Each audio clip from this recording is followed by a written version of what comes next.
Welcome to Green Dot Daily. I'm your host, Maria Marino, live every weekday at 3 Eastern on the Action app. And if you're watching on YouTube, we hope you hit subscribe.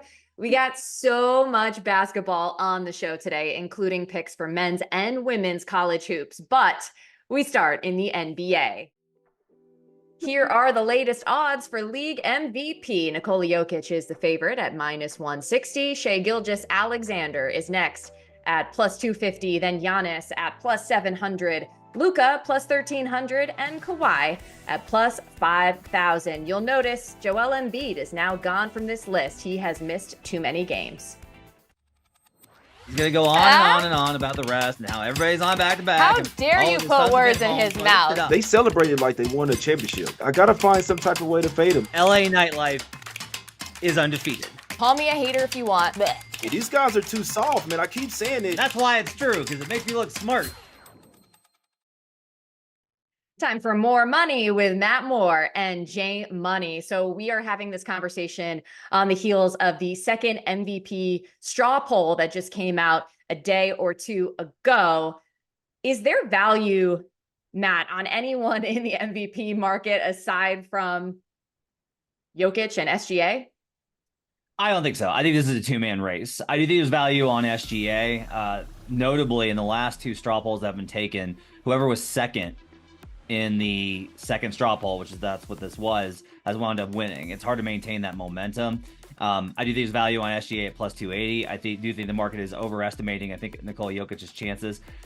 Yes, he led the straw poll. Yes, the margin was significant, but it wasn't as wide as 4 out of the last 5 MVP votes, differential between first and second. So there is a very good chance here, I think, that SGA winds up winning this award. Jokic notably always kind of takes his foot off the gas a little bit whenever he starts popping up in the number one in the MVP conversation, because I don't think he wants any part of it.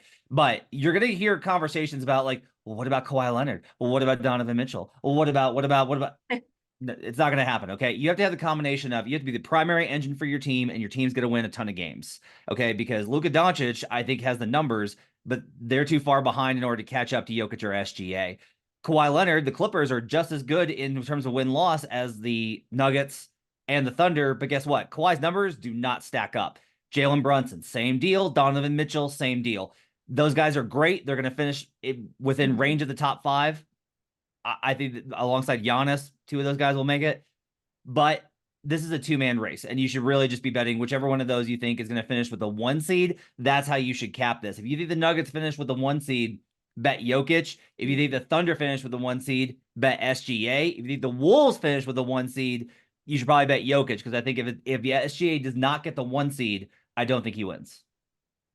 Jay, I also feel like if you don't have momentum in the MVP conversation yet at this point, which is like halfway through the season, you're probably not going to make much headway. Do you agree? And like, how do you see this race panning out?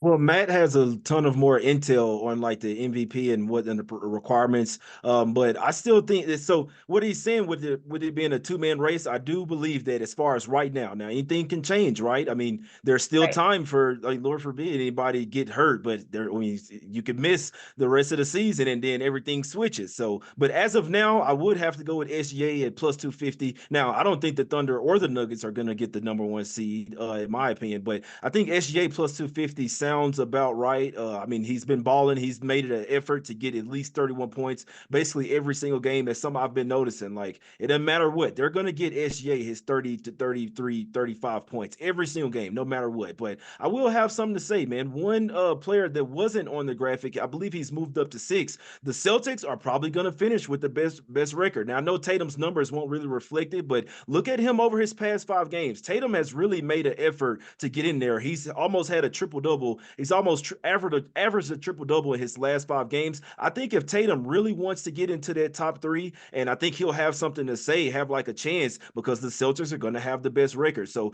he doesn't always play the same type of game, but just lately, I'm just telling you guys what I'm noticing. Right. Tatum has been he's been stacking up numbers these past few games. So I think he will have something to say about it. But if I was betting right now, I would take SGA +250.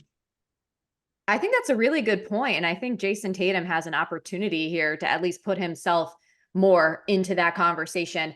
But moving on, big report dropped recently that the Warriors made a bid to the Lakers to try and acquire LeBron James in a trade before the deadline. I had a lot of trouble wrapping my head around this. I guess, Matt, like, what does this mean for either team? Because obviously it didn't happen. So it's not, affecting our bets quite yet. But what's the overarching meaning here? So there's a lot of connections here, obviously. Depending on what kind of a framework would be in place, you also got to consider that the Warriors are probably going to be looking to move some salary off the books this summer, which could open up some opportunities for them. Here's a question. What if the Warriors draft LeBron James? Like, what if he gets, because this has been LeBron's kind of MO. He wants all of it. He wants the money, and he wants the location, and he wants the team that he wants, and he wants the conditions to be exactly how he wants it. If the Warriors were to draft Bronny James as maybe a late first, second rounder, what does that look like? What does that mean for him? Here's the thing. LeBron doesn't have to worry like KD did about what going to the Warriors, or KD should have, about what going to the Warriors does to impact his legacy. He's already got it. Like, he's got that legacy. He's good with Steph. He's close with Dre. So there's a real opportunity here. I think that this is not crazy. This is not a situation where it makes no sense. This to me is something that I think we're going to revisit. But to me, the bigger indication here, the fact that they even thought it was possible. Do you think the Warriors genuinely make that offer if they don't think it's remotely possible? Which to me is yet another signal that I continue to believe this. I do not think that LeBron James will be a Laker when next season starts. Jay, what's your take on this? Yeah, it just really just baffled me, the fact that the Warriors tried to build another super team. Like, the main time when the Warriors really lost respect for me is when they went 73-9, broke the NBA record for season wins, lost in the finals, and then they recruited KD to come to Golden State. It was like the biggest slap in the face to the NBA, in my opinion. Just no respect for me whatsoever. So it doesn't surprise me that Steph is trying to recruit LeBron over there, but it did make me laugh a little bit. But yeah, LeBron's probably going to go somewhere. But it's just a ton of talk about like where Bronny's going to go, and he wants to play with LeBron. So, but yeah, it's just a little disrespectful for the Warriors there, just to the rest of the NBA, in my opinion. I don't disagree with you, and I hated that they recruited Kevin Durant. Like, I hate the idea of Steph and Draymond and Clay getting on a plane and going to like convince Kevin Durant that they should come there. Like, it's sickening to me. But the only reason why I don't have a problem with the Warriors now is they went ahead and won with just Steph and those guys, and not with Durant. And going back to what Matt said, that's why we don't judge LeBron in the same way as we do Durant, because LeBron was able to win in Cleveland. If he didn't have that Cleveland championship, he would be looked at a lot more in the same way, because he went to Miami with help and he went to the Lakers with help. So anyway, just a fun little side note there. And before we get your picks for tonight, I did want to ask about the 3-point contest between Sabrina Ionescu and Steph Curry, because they spoke to the media last night, and Sab actually confirmed she's shooting from the NBA line. In case you didn't know, she shattered the record for a 3-point contest, making 25 out of 27 attempts at the WNBA All-Star game. And Jay, I know you're not really a fan of betting the All-Star festivities. So Matt, I'll ask you, any thought of betting on this? I know there's not much value on Steph Curry, who's at, I believe, minus 265 to win. Yeah, I'm taking Sab here. I'm taking Sab and not looking twice. For starters, okay, look, she was 45% from 3-point range last season. You're like, well, that was the WNBA line. Okay, so I've checked the shot chart. Ooh. She can hit from there. I have zero doubts about that. Also, very quietly, Steph's kind of human this year from 3. He's only 38%. Like, oh, yeah, don't say that. Don't say it. He's taking a bazillion of them. Steph's not going to lock in for this. Okay, yes, either one of them are going to. Like, I'm not saying that this means a lot to Sabrina. It doesn't mean, like, it's just a fun event. I was at the horse event. This is ancient, but I was at the horse event between Rajon Rondo and Kevin Durant back in the day. And like, both those guys were just like, they're there for the money. And so like, This is not going to be like a super intense competition. It won't be as intense as the 3-point competition. So I'll take Sabrina here. I think there's a very good chance that she's able to edge him ever so slightly. Well, Maria. you could probably what? No, I just want to say one thing. If they wanted to put the WNBA on the map, then maybe Sabrina would have a little bit better chance than the odds may suggest. I don't know what you mean by that, but I'm just saying, like like the WNBA the WNBA could really, like, they have a lot more to gain. I guess that's what I'm saying. Maybe that's why yeah, for Sabrina sure. might be They a have a little bit lot more more to gain and a motivated. lot more to lose if we're being frank about it. And that's why I think there is a little more on the line from I know you're nervous. perspective. I can tell you're nervous about Maria, so I'll just say this. The impact, there won't be any sort of like long-standing impacts. It'll be confirmation bias. If Sabrina loses the Steph, then everyone that Yeah. makes comments about the WNBA will just continue to make comments about the WNBA. If she beats Steph, they'll be like, oh, that didn't matter. Like, Yeah, there's I think you're totally right. there's I nothing to really gain or do. lose. Could be good. And I need to accept that the haters are gonna hate, no matter what. But as far as from a technical standpoint, I know that she has this range, and I know she's probably in the gym right now as we speak practicing. I just feel like it's a little bit of a different rhythm, obviously, in that format as opposed to an in-game rhythm. I'm gonna sit this one out, I think, from a betting perspective and just enjoy the show. I hope it's gonna be a good time.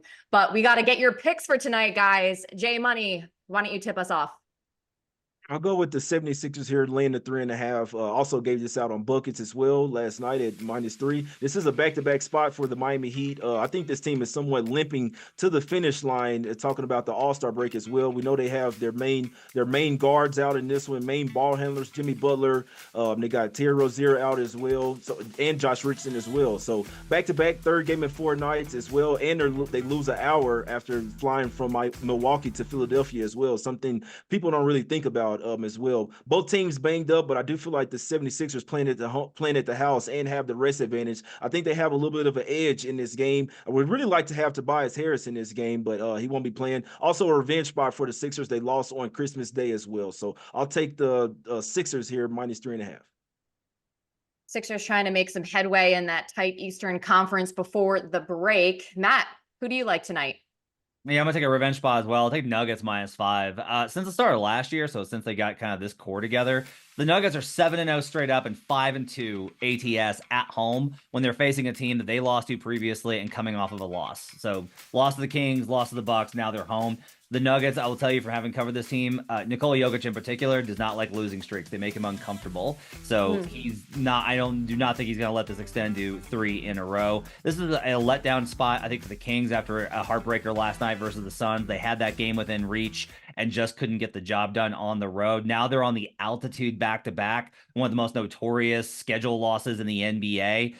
Jamal Murray may not play in this one. He's got shin splints. Meanwhile, Kentavious Caldwell-Pope, I do not expect to play. He's got a sore hamstring. So I'm not expecting at least KCP. I think Jamal's probably 50-50. But as long as Joker's playing, I think they're going to get this done because this is such a bad spot for the Kings. I'll lay the 5 with the Denver Nuggets.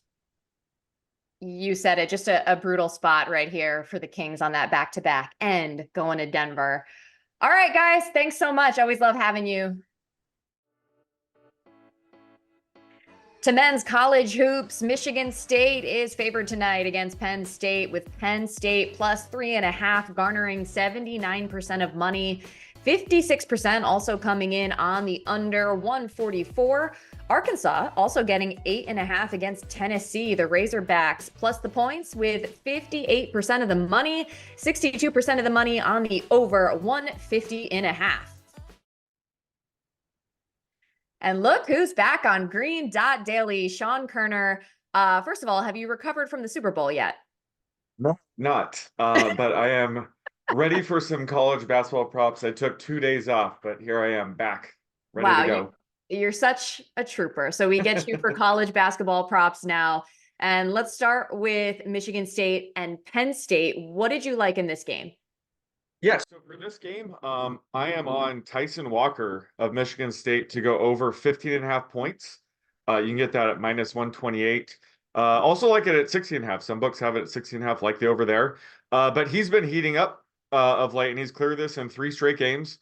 Plus, this is just a good matchup for him against Penn State, who tends to allow a ton of easy baskets inside. And, Walker has by far the most 2-point attempts for Michigan State on the season. In fact, 66 more than anyone else on the team. Plus, Penn State also sends their opponents to the free throw line at a pretty high rate. And that's been Walker's Achilles heel this year. He's struggled at the line. He's only shot 68% in conference play from the charity stripe, but he has a career, 75% free throw shooting percentage. So I bet, going forward, he is going to improve at least at the free throw line. So I think some extra shots, at the free throw line tonight should help. And like I said, I think he's gonna have some easy baskets inside. So my median's actually closer to 18 points for him and about a 65% chance he clears 15 and a half. And like I said, some books have 16 and a half. Still love it there. I have him around a 60% chance he clears 16 and a half as well. Well, you mentioned that he cleared it in the last 3 games, and not only did he clear 15 and a half or 16 and a half, he had 19 in all 3 of those games. Now, the other game you're betting, Tennessee and Arkansas, which prop stood out to you there? So I'm going with Jonas Aidoo's rebound prop. I like his over 7.5 rebounds. It's actually at plus 115 right now, so we're actually getting some plus money on this. Unlike Walker, he has not cleared this in the past few games. In fact, he stayed under this in the past 2 games, but this could be a bounce back spot for him, at least in terms of rebounds. Arkansas is a below average shooting team, especially from beyond the arc. And they have a very low offensive rebound rate, which means most of their missed shots, Adu will probably be able to clean up on the glass there. They also do a good job of avoiding turnovers and not having their shots blocked, which is going to produce, a few more field goal attempts, few more shot misses. So that's going to help Adu in terms of boards. The only real weakness in terms of like the underlying factors here is the fact that Arkansas does get to the free throw line at one of the highest rates in the nation. But they're more of an average free throw shooting team. So any potential missed free throws, I think Adu, he's the big guy for Tennessee, should be in on most of those rebounds. So even, the underlying factor that's kind of going against him here still might prevail. It happened with Baycott last night. I had Baycott over 9.5 rebounds, and he got a couple on some missed free throws. So I'm projecting Adu closer to 8.5 boards, so a full rebound higher with about a 61% chance he clears 7.5. And like I said, we're getting plus money here, which makes me like it even more. Right. And part of the reason you're probably getting plus money is because he didn't clear it in the last couple of games. But the game prior, I know he had 11, and he is averaging 7.3 on the season. So Sean Koerner, listen, we always love when you're able to join the show, even if it's not NFL props. We're gonna put you to work all year. Yes, sounds good. Let's go 2-0 tonight. Let's do it. I am banking on it. Thank you. Sounds good. Sticking with men's college basketball, interesting storyline tonight. Detroit Mercy is playing IUPUI. I'm told there's another way to pronounce that. We'll get to that in a second. But the Titans are favored by 5.5, despite not having a single win this season. So they are 0-26 straight up, and this is their last projected win. There have only been 2 winless teams since 2006, Grambling in 2012-13 and NJIT in 07-08. The longest losing streak, by the way, is 41 by Towson in 2011. So Michael Calabrese is here with us now. A losing streak this long is pretty impressive. You think it's going to come to an end tonight? I do not. The wrong team is favored here. Ooey Pooey, as you teed up so beautifully before I hopped on here. They controlled the last game, and I understand that Jaden Stone for Detroit Mercy did not play, but IUPUI's best player, Jalen Koerner, also didn't play, so I think that's a bit of a wash. They're up by as many as 25 points in that game. They controlled it end to end, and I think they're going to win this one outright and keep UDM empty in the win column.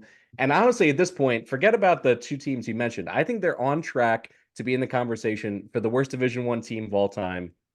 That's the 1991-1992 Prairie View A&M Panthers, who went 0-28, and their claim to fame, they lost every single game that year by double digits. I think that's how bad Detroit Mercy is this year. Stone will fire up maybe 25, 30 shots in this game. I don't think it's going to be enough. And the only thing I bristle at is that people are kind of making this a joke. It's Valentine's Day. sweetheart, I'm not going to be able to take you out for dinner unless Detroit Mercy covers. Don't talk about the Horizon League that way. All right. There's some good basketball being played in this conference. This game's not one of those games, but I still think it has a little added juice now that we have a winless team hoping to get off the schneid. So I guess I'll see everybody on ESPN Plus. Okay, so your Valentine's Day is definitely shaping up to be as epic as this Detroit Mercy season, no doubt. But let's move on to a bit of a more positive story, if you will, which I think you could say about South Carolina. And they're currently ranked 11th, taking on 13 ranked Auburn tonight. Who you got in this one? I'm going to go with South Kakalaki here. I'll take the points. I understand that Auburn is a really good team at home, but I still question their guard play, and it asks a lot out of Johnny Broome on the low block. He's third in Ken Palm's Player of the Year race, but if he doesn't play at a super high level, I don't really see Auburn winning by double digits in this game. And South Carolina and their defense, Lamont Paris has put together a great defensive effort throughout the entire season. His rotations, the way he uses BJ Mack, who's 270 pounds on the low block. I think he's going to bang with Broome in this game and be able to bother him. And as I said, if he doesn't go for 20 and 10, that puts a lot of pressure on that backcourt. And then you look at the performance against the closing number. The Gamecocks have been formidable the entire season as underdogs, posting a 9-1 record against the spread with 8 outright wins. So really the only reason that, in my opinion, that this game on the Plains is a double-digit number is the fact that Auburn has covered as a double-digit favorite in SEC play 4 times. They're 4-0.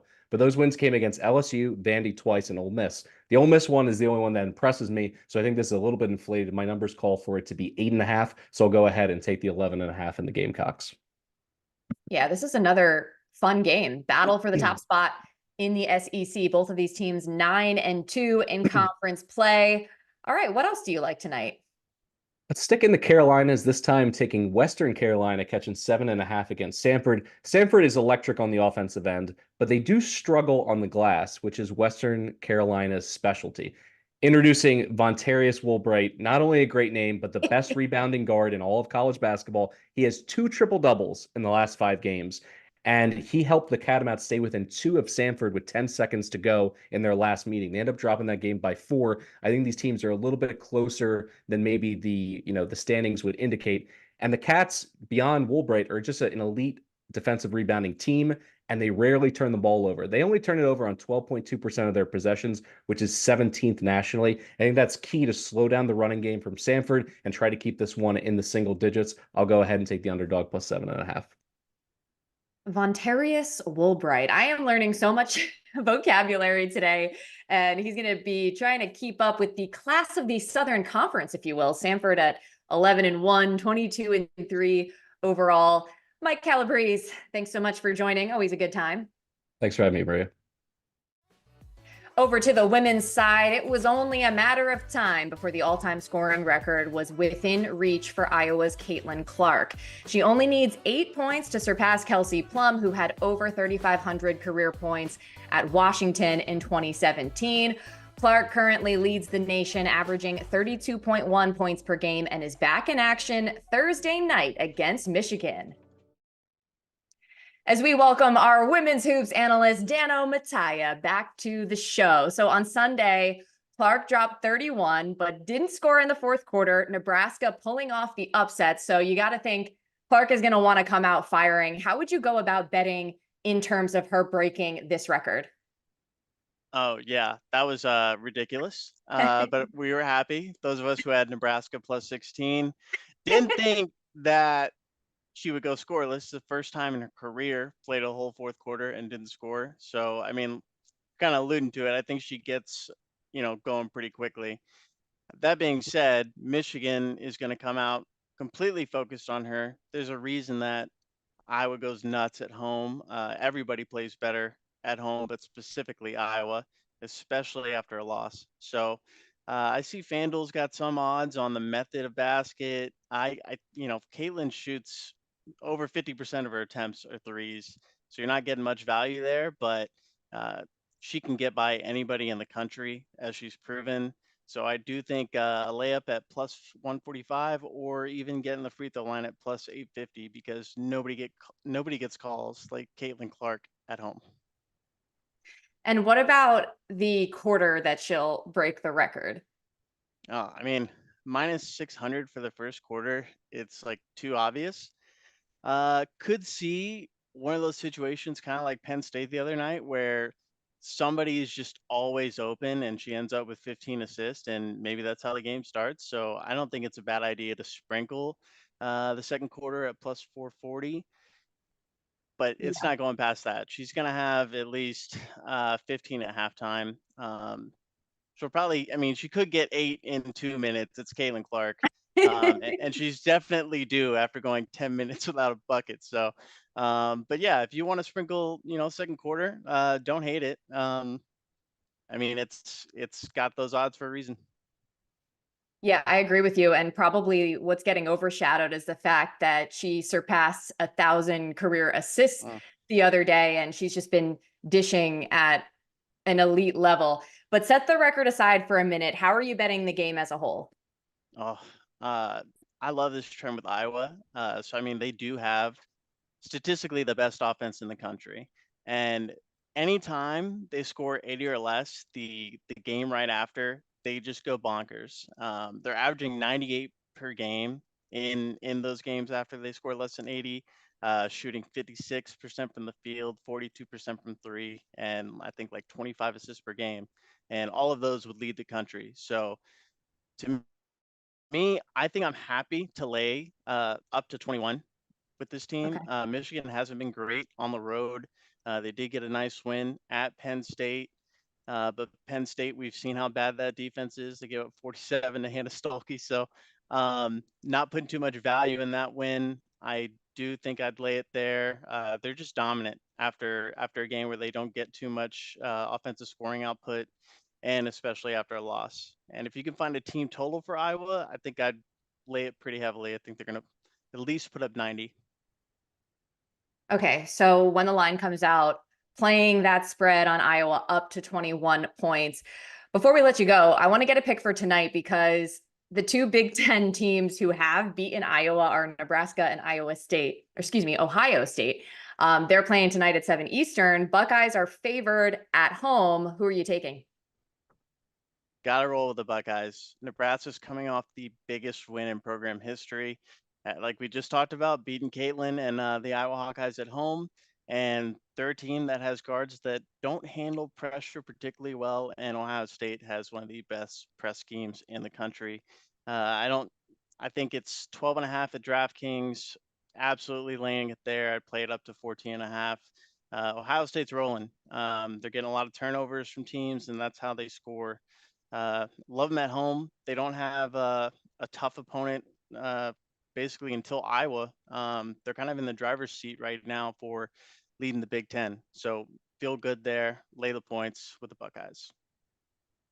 One more question. Is that a UConn jersey that I see you're wearing? Absolutely. Nika Mule. Love her. Yes. Is it true they're laying like 42.5 tonight on Xavier? And are you taking that? Yes, they're laying 42.5 at MGM. I think it's up to 44.5 at FanDuel. And absolutely, it's going to be a bloodbath in Cincinnati, Ohio. I feel bad for the Lady Musketeers, but UConn runs the Big East. Lay the big number. They absolutely do. And they're looking for a bounce back too after getting crushed by South Carolina. Dano Mataya, thanks so much for joining. Thanks for having me. Remember, any picks we give out here on the show, you can easily reference by following Green Dot Daily in the Action app. We keep track so you don't have to. That's going to do it for Green Dot Daily. I'm Maria Marino. Thanks so much for hanging with me, and I'll see you again tomorrow at 3 Eastern on the Action Network YouTube channel and the Action app.